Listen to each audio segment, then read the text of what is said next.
پاکستان نے بڑی مشکل سے ان حالات کو سنبھالا ہے، بڑے مشکل مرحلے تھے۔ ہم روزانہ جب اٹھتے تھے تو نئی خبریں سننے کو ملتی تھی، تو بڑی قربانیوں کے بعد اس امن کو قائم کیا ہے۔ تو اداروں کو اس پر خاص توجہ کرنی چاہیے اور اس کو بالکل معمولی نہیں لینا چاہیے۔ جب آگ بھڑکتی ہے تو معمولی سی دیا سلائی سے بھڑکتی ہے اور پھر اس کے بعد شہر کے شہر خاکستر ہو جاتے ہیں۔ تو یہ چھوٹی بات نہیں ہوئی، یہ بہت بڑی بات ہوئی۔ یار اگر حضرت سید ابو بکر صدیق رضی اللہ تعالی عنہ کے بارے میں یہ کہا جائے گا تو پھر دین کہاں بچے گا؟ جس کو رب قرآن میں کہتا ہے اذ یقول لصاحبہ لا تحزن ان اللہ معنا، جس کو صحابی میرے حضور کا قرآن نے کہا ہے، اذ یقول لصاحبہ، یہ قرآن نے کہا ہے، تو پھر باقی بچتا کیا ہے؟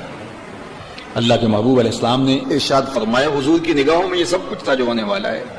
حضور نے ارشاد فرمایا من سب اصحابی، جس نے میرے اصحاب پر گالی دی، میرے اصحاب کو برا بھلا کہا، تو آقا کریم نے ارشاد فرمایا فعلیہ لعنت اللہ والملائکہ والناس اجمعین، اس پر اللہ کی بھی لعنت، تمام فرشتوں کی بھی لعنت اور تمام لوگوں کی بھی لعنت۔ اور حضرت عبداللہ ابن عمر رضی اللہ تعالیٰ عنہ سے روایت مروی ہے کہ آقا کریم نے ارشاد فرمایا اگر تم کچھ لوگوں کو دیکھو کہ وہ میرے صحاب کو گالی دیتے ہیں فقولوا لعنت اللہ علی شرکم، تو تم کہو تمہاری شر پہ اللہ کی لعنت ہو۔ تو اللہ تعالیٰ ان لوگوں کو غارت کرے جو اس ملک کا امن برباد کرنا چاہتے ہیں، اور وہ بد زبان جو صحابہ کو بھونکنے سے باز نہیں آتے۔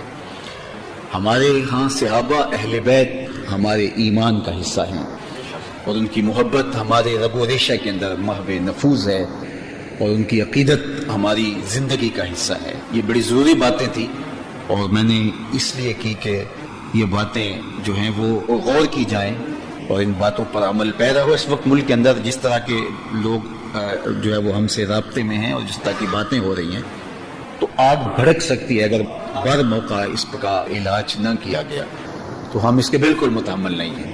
یہ ملک شیعہ سنی فسادات کا بالکل متحمل نہیں ہے۔ ہم تاریخ کے نازک دوراہے پہ کھڑے ہیں۔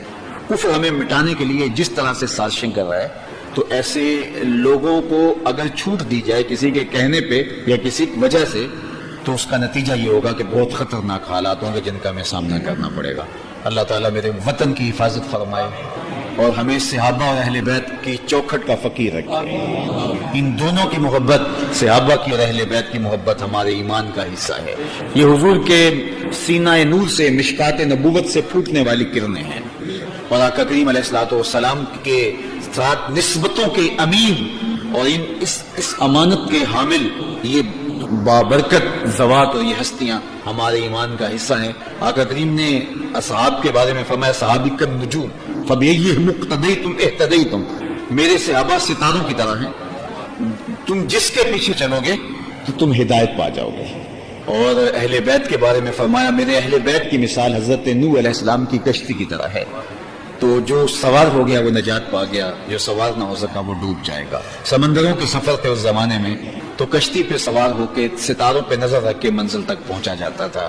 تو امام اہل محبت کے برادر اصغر مولانا حسن رضا خان نے کہا تھا کہ اہل سنت کا ہے بیڑا پار، اصحاب رسول نجم ہے اور ناؤ ہے اطرت رسول اللہ کی۔ نجم ہے حضور کے اصحاب اور کشتی ہے حضور کی اطرت، تو ہم حضور کی اطرت کے بھی غلام ہیں، حضور علیہ السلام کے اصحاب کے بھی غلام ہیں، اور یہ غلامی ہمارے لیے سعادت دارین ہے، دنیا آخر کی عزتوں کا سبب اور ذریعہ ہے۔